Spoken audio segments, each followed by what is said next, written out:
of pronouns.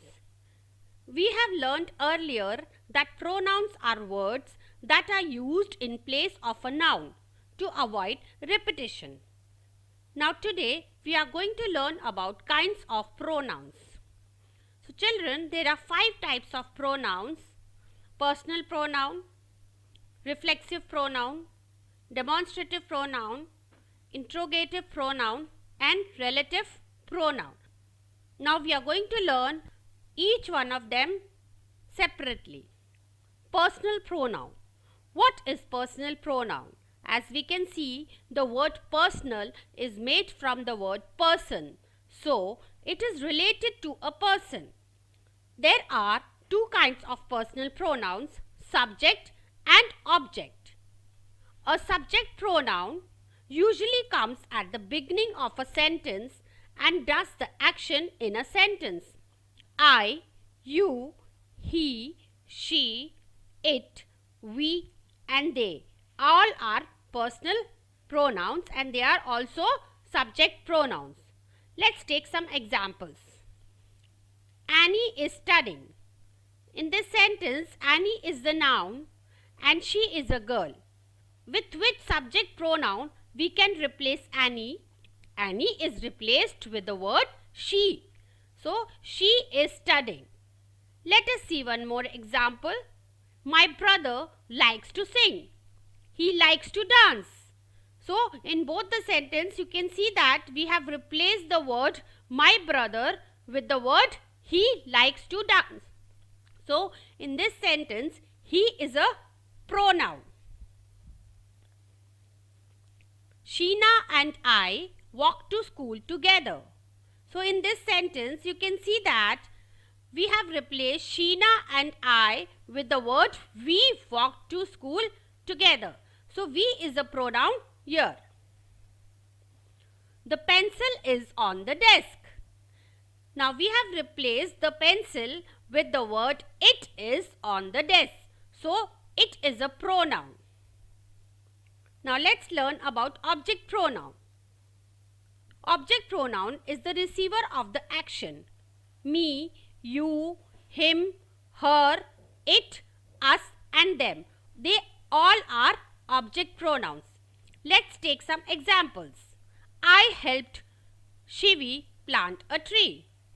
So, I helped her plant a tree. So, the word Shivi is replaced by the word her. So, her is a pronoun here. Can you tell your parents to come on Monday? Now, in the sentence below, you can see that parents, the word parents is replaced by the word them. So, them here is a pronoun. Can you tell them to come on Monday? Mom took my sister and me to the market. So, you can see the sentence below here. Mom took us to the market. So, the word us here is the object pronoun. Now, let's learn about the second type of pronoun, that is reflexive pronoun. Reflexive pronoun is used when the subject and object of a sentence refers to the same person or thing. In such a case, object is considered as the reflexive pronoun. Now, let us see the example here.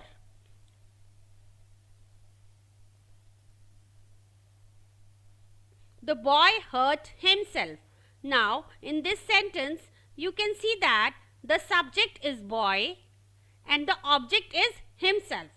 Both subject and object refers to the same person, that is a boy. The word himself is a reflexive pronoun. I bought a chocolate for me. Both subject and object refers to the same person. I is the subject and myself is the object. So, the word myself is a reflexive pronoun.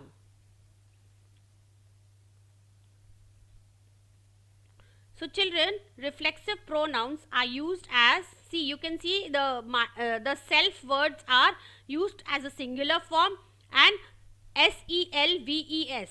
These words are where selves, selves is written, then it is used in the plural form.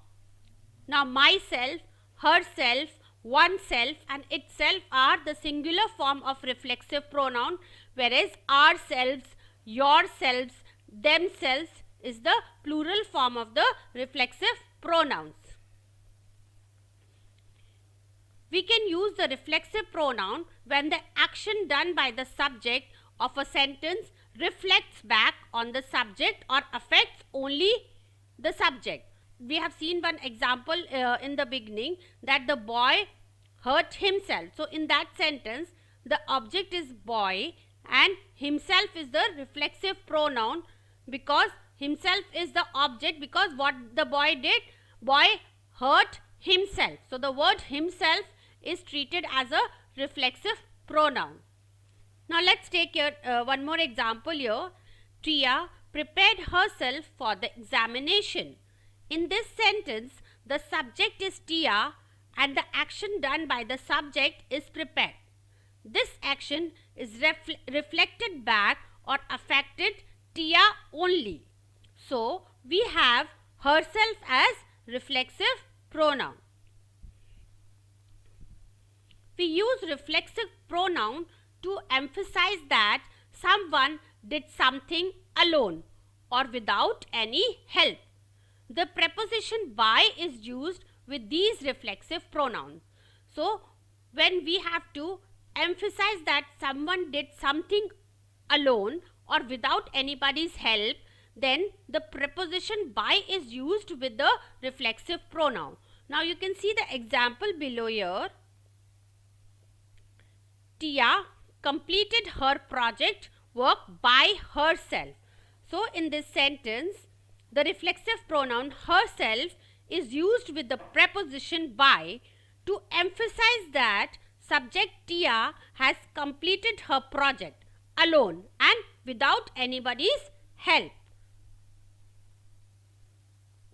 Now let us take another type of pronoun, that is demonstrative pronoun. A demonstrative pronoun is a pronoun that is used to point to something specific within a sentence. This, that, these, those are demonstrative pronouns.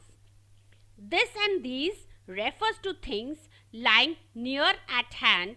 That and those refers to things lying at a distance. This and that is used for singular objects, and these and those is used for the plural objects. Now let's take some examples. This is a dog and that is a dog. So in these words, that tells us that the dog is very far from the person, that the person is pointing to the dog who is very far. This is a dog. So this here states that the dog is very near. So in this sentence, we can see that they are pointing to the dog. So this and that becomes a demonstrative pronoun. Those are my pencils. And the other sentence tells us that these are my pencils. Here those and these are demonstrative pronouns as they point the pencils. And you can see that the word pencils is in the plural form. So those and these are the words used with the plural objects.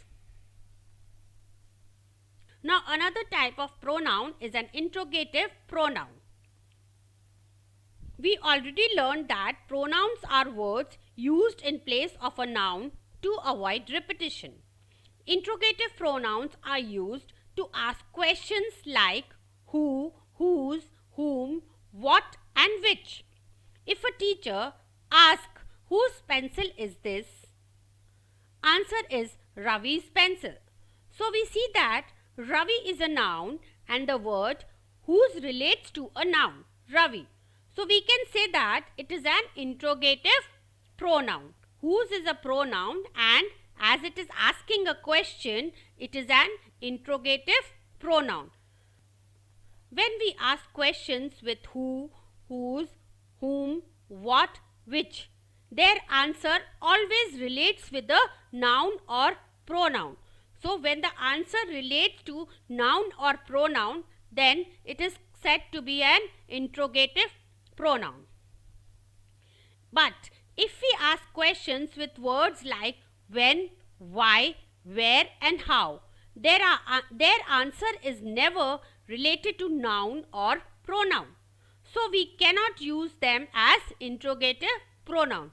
So only the words who, whose, whom, what and which are the interrogative pronouns. And when, why, where and how are the words which cannot be used as an interrogative pronoun because the answer is never related to a pronoun or a noun. Now let's take another type of pronoun, that is relative pronoun. A relative pronoun is one which is used to refer to a noun mentioned previously, whether they are people, places, things, animals or ideas. Relative pronouns can be used to join two sentences. Words like who, whom, whose, which, that are used to join two sentences and they refer back to a noun. So all these words are used to join two sentences together and they also refer back to a noun. So all these words are relative pronouns. Now let's look how to use relative pronouns. Relative pronouns are used after a noun in a sentence, and the reason to use a relative pronoun in a sentence is to make it clear which person or thing we refer. Now let's see how to use relative pronouns. We use who, whose, whom and that when we talk about people. Now let's see the example below. The boy who is sitting on the first bench is my brother. Or we can say it like that the boy that is sitting on the first bench is my brother. So for people we can use who, whose, whom and that. We use which, that and whose when we talk about things and objects.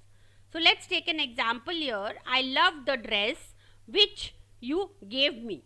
Or I can say it like that, I love the dress that you gave me. So in this sentence, which and that are relative pronouns.